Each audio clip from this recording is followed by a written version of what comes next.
Hello, welcome to SR group tuition. आज का हमारा टॉपिक है क्वाड्रेटिक इक्वेशन प्रैक्टिस सेट 2.5 का। आज हम करने जा रहे हैं क्वेश्चन नंबर 6। अब क्वेश्चन नंबर 6 क्या बोलता है? If alpha and beta are the root of the quadratic equation.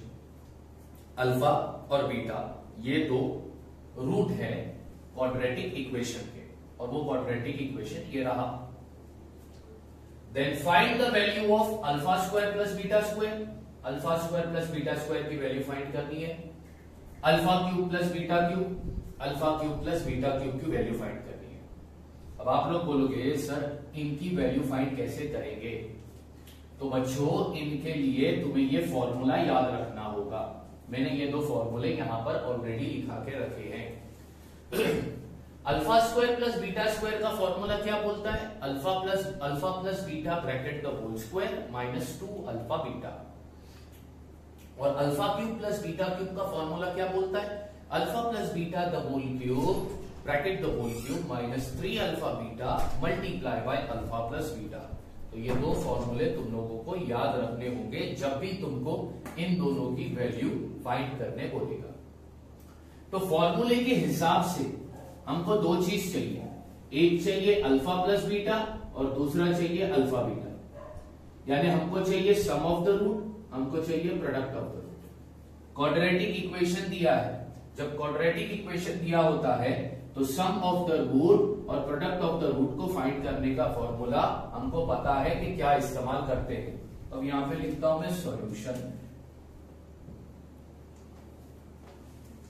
Equation क्या दिया? Y square minus 2y minus 7 is equal to 0। तो लिख देता हूं मैं Y square minus 2y minus 7 is equal to 0। यहां पर ब्रैकेट में लिखते हैं कि ये इक्वेशन दिया है, गिवन इक्वेशन। अब अपने को चाहिए अल्फा प्लस बीटा और अल्फा इंटू बीटा की वैल्यू। अल्फा प्लस बीटा की वैल्यू फाइंड करने का फॉर्मूला क्या है? माइनस बी अपॉन ए। और अल्फा इंटू बीटा का क्या है? सी अपॉन ए। तो ए बी सी की वैल्यू निकालो। तो यहां पे लिखता हूं here A is equal to 1, B is equal to -2, C is equal to -7। ABC की वैल्यू निकाल दिया। अब एबीसी की वैल्यू निकालने के बाद क्या काम आएगा? एबीसी की वैल्यू निकालने के बाद हम फाइंड करेंगे alpha plus beta. Alpha plus beta की वैल्यू फाइंड करने का फॉर्मूला माइनस बी अपॉन ए इक्वल माइनस बी क्या है? ब्रैकेट में लिखता हूं -2 अपॉन ए 1। अब ब्रैकेट मतलब मल्टीप्लाई, तो माइनस इंटू माइनस प्लस, तो ये हो गया 2 अपॉन 1। डिनोमिनेटर में 1 का कोई वैल्यू नहीं, तो अल्फा प्लस बीटा की वैल्यू मिली 2। अल्फा प्लस बीटा की वैल्यू फाइंड करने के बाद क्या फाइंड करना है? अल्फा इंटू बीटा की वैल्यू।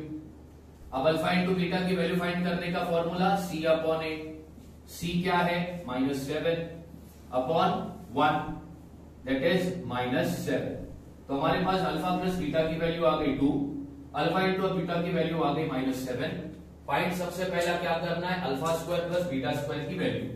अब यहां पे लिखता हूं alpha square plus beta square is equal to, formula क्या बोलता है?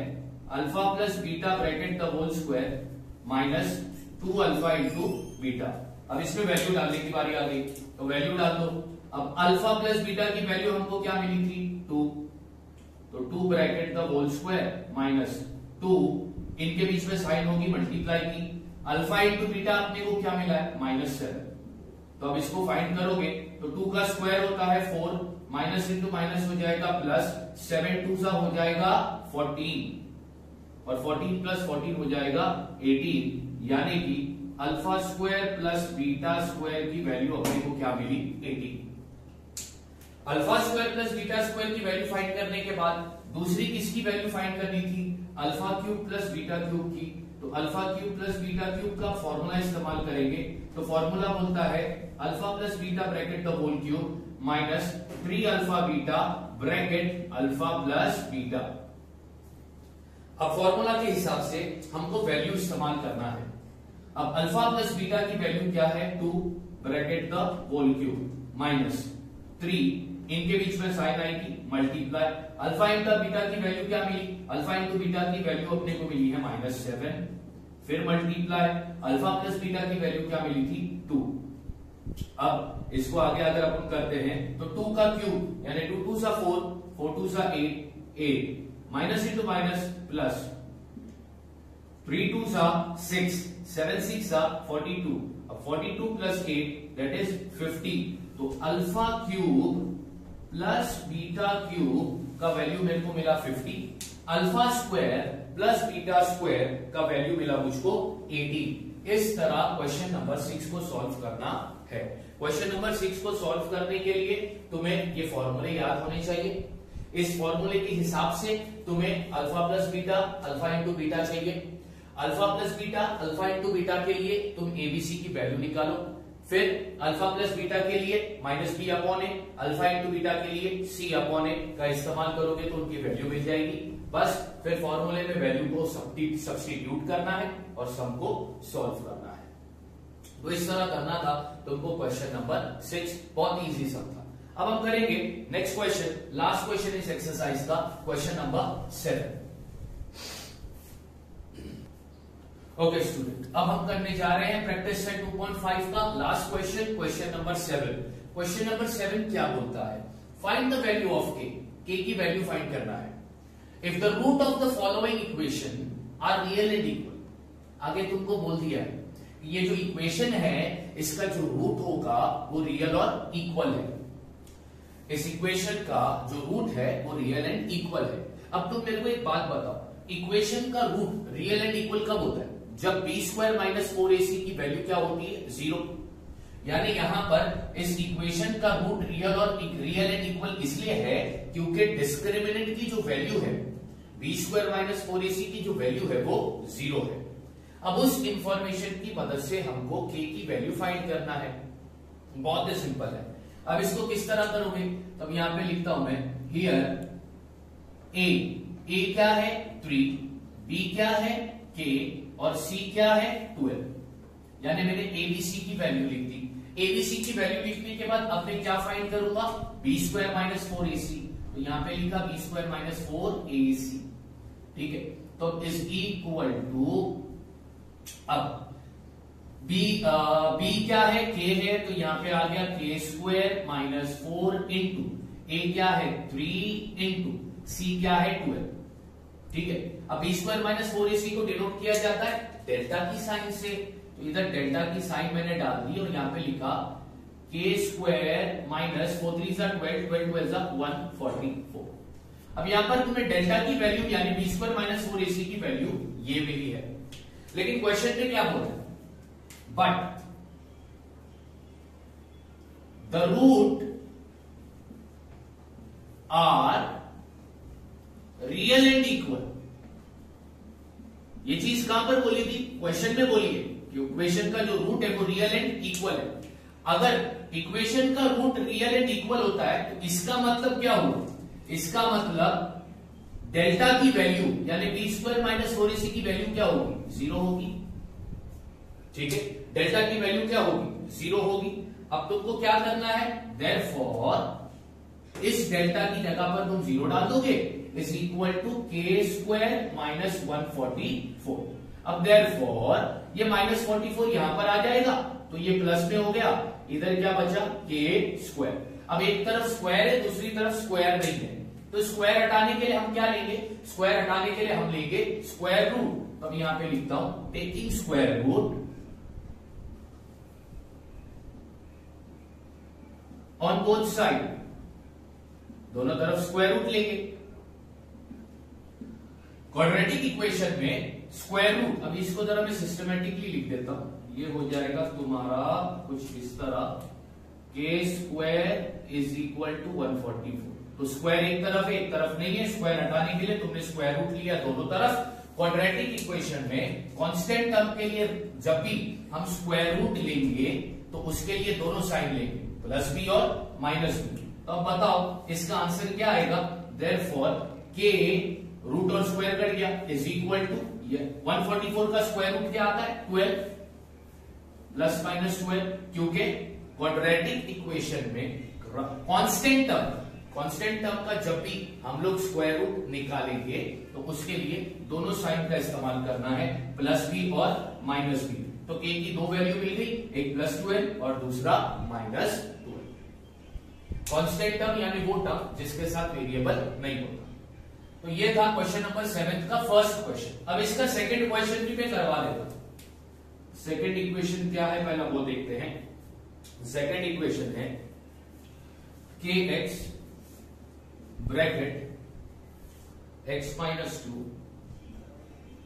+ 6 = 0। ये दूसरा इक्वेशन तुमको दिया है, सेम क्वेश्चन है, इक्वेशन बदला है। तो सबसे पहले इसको जरा स्टैंडर्ड फॉर्म में लेके आते हैं।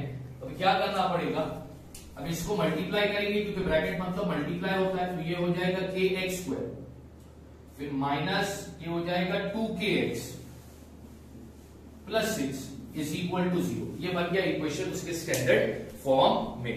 अब हमको क्या करना है, अब हमको k की वैल्यू फाइंड करनी है, ठीक है। तो k की वैल्यू फाइंड करनी है, हमें पता है कि इस इक्वेशन का जो रूट है वो रियल एंड इक्वल है। रियल एंड इक्वल कब होता है, जब b² - 4ac की वैल्यू 0 होती है, यानी यहां पर abc की वैल्यू निकालेंगे। अब यहां पे लिखता हूं हियर a k है, b जो है वो क्या होगा -2k और c क्या होगा 6। तो a k हुआ, b हुआ -2k और c हो गया 6। अब हम क्या फाइंड करेंगे, b² - 4ac की वैल्यू। तो b है -2k bracket the whole square, फिर -4 इंटू a क्या है k इंटू c क्या है तुम्हारा 6। अब यहां पर b² - 4ac की जगह पर हम डेल्टा की साइन डालेंगे, तो 2 का स्क्वायर होएगा 4 और k का स्क्वायर होएगा k² और माइनस का स्क्वायर होता है प्लस, फिर -6 4 = 24 और 24 इंटू k हो गया 24k। देखो अपने को क्या मिला, 4k² - 24k। ये अपने को b² - 4ac की वैल्यू मिली, राइट, ठीक है। अब ध्यान देना, क्वेश्चन में क्या बोला था, क्वेश्चन में बोला था but the roots are real and equal. Question में बोला है कि इस इक्वेशन के जो रूट है वो रियल एंड इक्वल होंगे। इक्वेशन के रूट रियल एंड इक्वल होंगे, इसका मतलब डेल्टा यानी b² - 4ac की वैल्यू क्या होगी 0 होगी, ठीक है। अब आगे यहां पर बस यहां पर डेल्टा की जगह पर मैं क्या लिख दूंगा 0। तब इसको कुछ इस तरह लिखता हूं 4k² - 24k = 0। डेल्टा की जगह पर हमने 0 डाल दिया, ठीक है।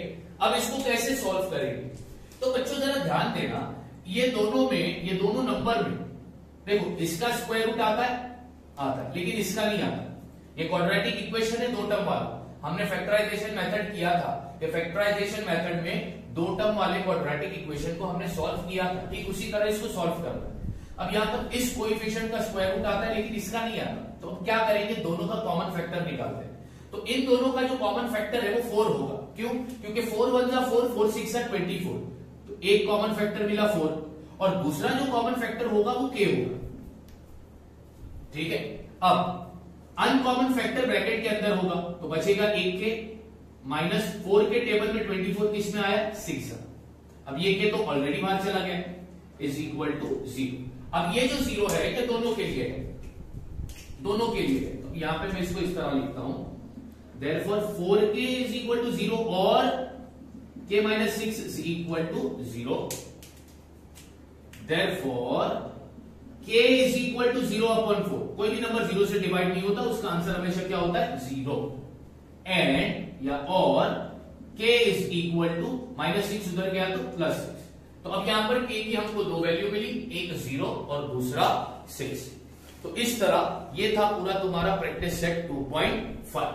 अब जो हमारा नेक्स्ट एक्सरसाइज होगा वो होगा एप्लीकेशन ऑफ क्वाड्रेटिक इक्वेशन, यानी कि वर्ड प्रॉब्लम हम करने जाएंगे। और क्वाड्रेटिक इक्वेशन के जो वर्ड प्रॉब्लम है बहुत ही सिंपल होते हैं, बस हमें इक्वेशन बनाना आना चाहिए, क्वेश्चन समझ में आना चाहिए।